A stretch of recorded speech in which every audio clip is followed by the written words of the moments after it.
করে অ্যানালাইসিস করি, বিচার করি, এখান থেকে কিছু প্রোডাক্ট নিজে ব্যবহার করি, আমার ফ্যামিলি ব্যবহার করে উপকার পাওয়ার পরে আমি সিদ্ধান্ত নিয়েছিলাম যে আমি টিএনসি করবো। আমি 13 সালের মে মাসে সিদ্ধান্ত নিয়ে আমার পূর্বের সকল ব্যবসা, একেবারে সকল ব্যবসা বন্ধ করে দিয়ে আমি টিএনসিতে কাজ করা শুরু করেছি আলহামদুলিল্লাহ 13 সালে।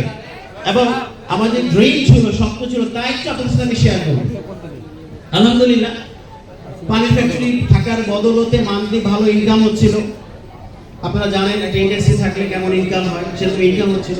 কিন্তু আমি টিএনসি যখন শুরু করি, প্রথম মাসে আমি গ্রেড 4 স্টারে যখন কাজ শুরু করেছিলাম, আমি টিএনসি থেকে বোনাস পেয়েছিলাম মাত্র 15,000 টাকা। কত টাকা? 2013 সালের মে মাসে আমি টিএনসি থেকে বোনাস পেয়েছিলাম মাত্র 15,000 টাকা। কিন্তু তার আগের মাসে আমার পানির ফ্যাক্টরি থেকে, যে ফ্যাক্টরি আমি বন্ধ করে দিয়েছিলাম, সেই ফ্যাক্টরি থেকে আমার ইনকাম আসছিল 1.5 লক্ষ টাকা। তাহলে আমি 1.5 লক্ষ টাকার ইনকাম বন্ধ করে দিয়ে কত টাকা ইনকাম আসছি? 15,000। আপনারা এখানে অনেকে ভাবতে পারেন টিএনসি এটা কোনো কোম্পানি হলো, টিএনসি এটা কোনো কাজ হলো, ভাবতে পারেন। কিন্তু আমি ওইভাবে চিন্তা করি নাই। আমি চিন্তা করেছি টিএনসির মাধ্যমে আমার ফিউচারটাকে কি করতে পারবো। এই আজকের লাইফটাকে আমি চিন্তা করেছিলাম সেই 13 সালে, যে এই লাইফটা আমি কিভাবে পাবো। আলহামদুলিল্লাহ আপনাদের দোয়ার বরকতে এই 12 বছরে টিএনসির মাধ্যমে আমি প্রায় 24 বারের অধিক বিদেশ ভ্রমণ করার সুযোগ হয়েছে। সিঙ্গাপুর, মালয়েশিয়া, চীন, Indonesia, Nepal, India, London, Dubai, Saudi Arab, Sri Lanka, Vietnam, মালদ্বীপ, আলহামদুলিল্লাহ অসংখ্যবার যাওয়ার সুযোগ হয়েছে।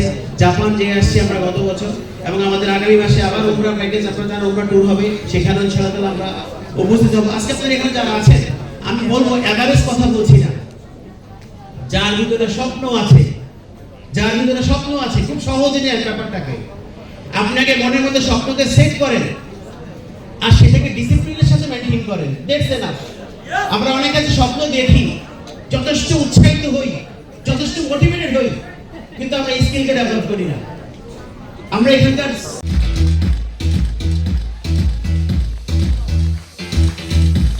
everybody hands up, hands up, everybody hands up, hands up, everybody hands up, hands up, everybody hands up.